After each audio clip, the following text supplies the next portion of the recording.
فَأَزَلَّهُمَا الشَّيْطَانُ عَنْهَا، پھر ہوا یہ کہ شیطان نے ان دونوں کو وہاں سے ڈگمگا دیا،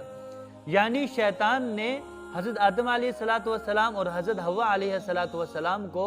اس ممنوع درخت کے کھانے کے لیے جو ہے وہ راضی کر لیا۔ فَأَخْرَجَهُمَا مِمَّا كَانَ فِيهِ، اور انہیں وہاں سے نکلوا دیا جہاں پر وہ موجود تھے، یعنی جس عیش اور عشرت کے اندر اور راحت اور سکون اور عزت کے اندر جو وہاں پر تھے، اس عیش و عشرت اور اس عزت کی جگہ سے شیطان نے انہیں وہاں سے نکلوا دیا۔ وَقُلْنَا اهْبِطُوا،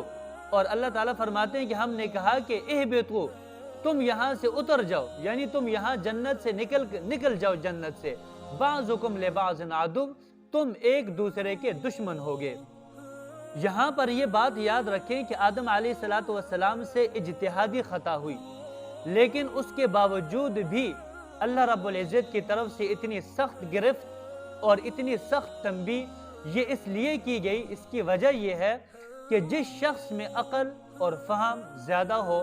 اور وہ مقرب بھی ہو تو اس پر آزمائش بھی زیادہ ہوتی ہے کہ تم نے زیادہ غور اور فکر سے کام کیوں نہیں لیا۔ لہٰذا یہ گرفت حضرت آدم علیہ السلام کے کمال اور ان کی مقبولیت کی دلیل ہے۔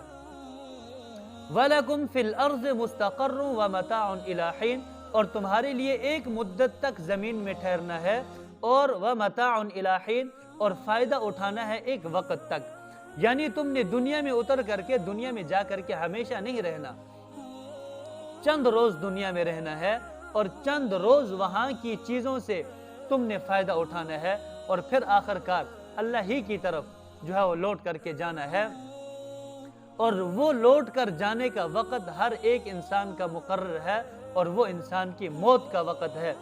جب انسان کی موت کا وقت آ جائے گا، انسان کی زندگی ختم ہو جائے گی، اور انسان کا وہ آخری لمحہ ہوگا، آخری وقت ہوگا کہ جب انسان جو ہے وہ اس دنیا سے رخصت ہو جائے گا۔ اس آیت مبارکہ سے ہمیں ایک سبق ملتا ہے، ایک پیغام ملتا ہے،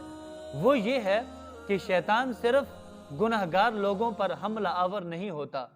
بلکہ نیکوکار لوگوں پر بھی حملہ آور ہوتا ہے۔ اس لیے ہر ایک شخص کو شیطان کے ہر ایک وار سے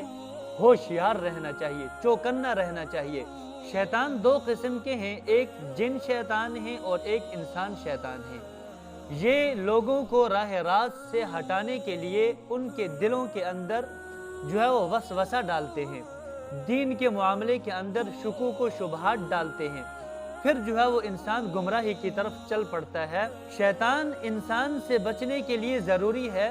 کہ آپ ایسے آدمی کے پاس بیٹھے ہی نہیں، ورنہ وہ آپ کو شکوک و شبہات کے اندر جو ہے وہ مبتلا کر دے گا۔ اور جن شیطان سے بچنے کے لیے اس